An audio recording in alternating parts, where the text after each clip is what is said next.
My name is Dr. Anthony Levatino. I'm a practicing obstetrician-gynecologist, and I performed over 1,200 abortions. Today I'm going to describe a first trimester medical abortion. This is a procedure in which the mother swallows pills in order to terminate her baby, and it is performed up to the 10th week of pregnancy. The procedure involves 2 steps. Step 1.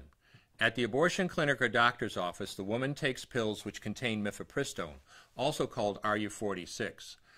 RU46 blocks the action of a hormone called progesterone.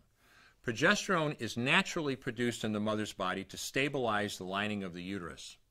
When RU46 blocks progesterone, the lining of the mother's uterus breaks down, cutting off blood and nourishment to the baby, who then dies inside the mother's womb.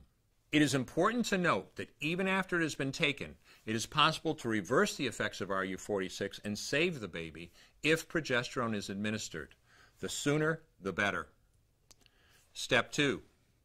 24 to 48 hours after taking RU46, the woman takes Misoprostol, also called Cytotec, that is administered either orally or vaginally.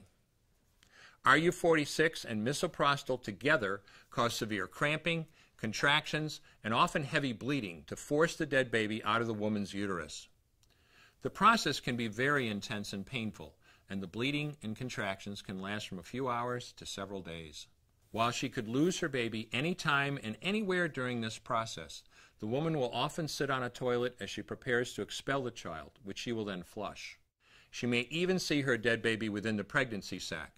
At 9 weeks, for example, the baby will be almost an inch long, and if she looks carefully, she might be able to count the fingers and toes. After she has disposed of her baby, the woman may have bleeding and spotting for several weeks. Bleeding lasts, on average, 9 to 16 days. 8% of women bleed more than 30 days, and 1% require hospitalization because of heavy bleeding.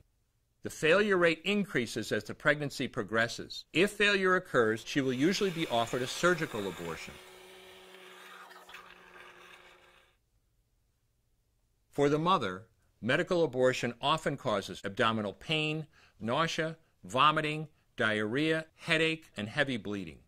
Maternal deaths have occurred, most frequently due to infection and undiagnosed ectopic pregnancy. As I mentioned at the beginning, I'm Dr. Anthony Levatino, and in the early part of my career as an OBGYN, I performed over 1,200 abortions.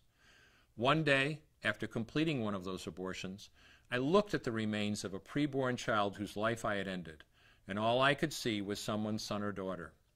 I came to realize that killing a baby at any stage of pregnancy for any reason is wrong.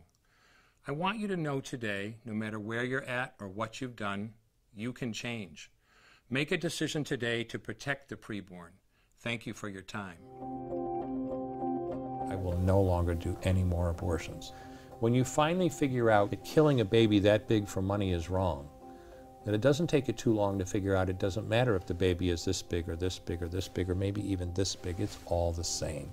And I haven't done any since then, and I never will.